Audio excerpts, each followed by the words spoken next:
Vamos a resolver el siguiente ejercicio de circuito paralelo.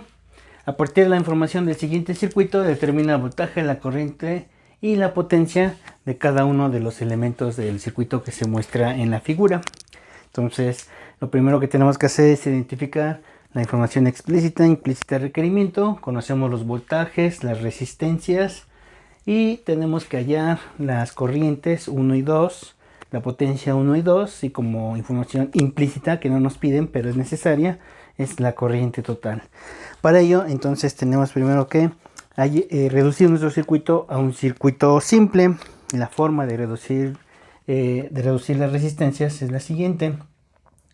La resistencia total es igual a el recíproco de cada una de las resistencias, ya que es una de las características para el circuito paralelo.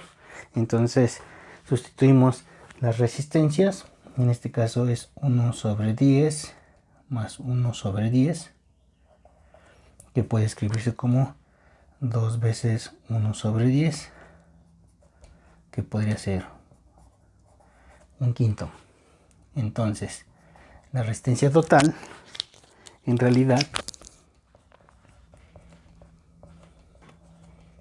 es igual a 5 ohms, que es lo que hice.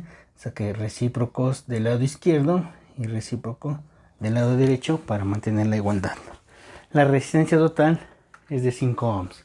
Entonces, una vez que tengo mi circuito simple, porque ese es mi objetivo, reducirlo primero a un circuito simple, y identificar corriente, voltaje y resistencia, ya tengo la resistencia. Entonces lo que sigue es hallar la corriente a través de la ley de Ohm. Recuerden que la ley de Ohm dice que el voltaje total es igual a la resistencia por la corriente. En este caso, para hallar la corriente total, simplemente sería dividir el voltaje sobre la resistencia,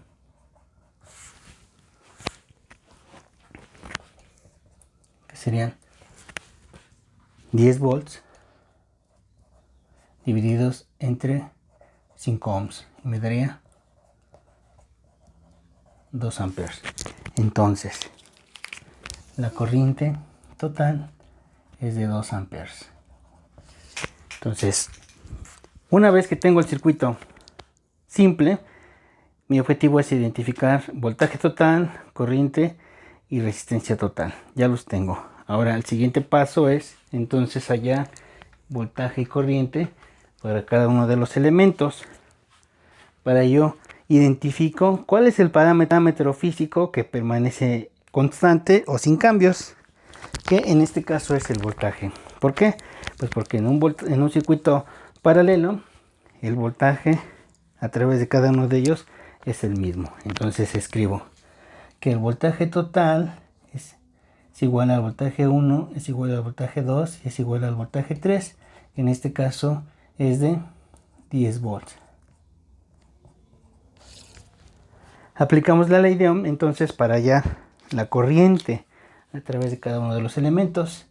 La corriente 1 sería el voltaje 1 entre la resistencia 1, que serían los 10 volts entre 10 ohms, que me da 1 ampere. La corriente 2 sería el voltaje 2 entre la resistencia 2, que son los 10 volts dividido entre 10 ohms, y me da 1 ampere. Debo de verificar que, como característica del circuito paralelo, la corriente total es igual a la suma de las corrientes. Si yo sumo la corriente 1 más la corriente 2, tengo 2 amperes. Se cumple que la corriente total es igual a la suma de las corrientes. Por último, hallo la potencia. Nuevamente escribo la expresión para determinar la potencia. La potencia es igual al voltaje por la corriente. Quiere decir que la potencia de cada elemento tendría que ser voltaje 1 por corriente 1, que en este caso serían los 10 volts multiplicado por 1 ampere, que me da 10 watts. Y para el elemento 2 tendría que ser nuevamente los 10 volts por 1 ampere, y me daría también 10 watts.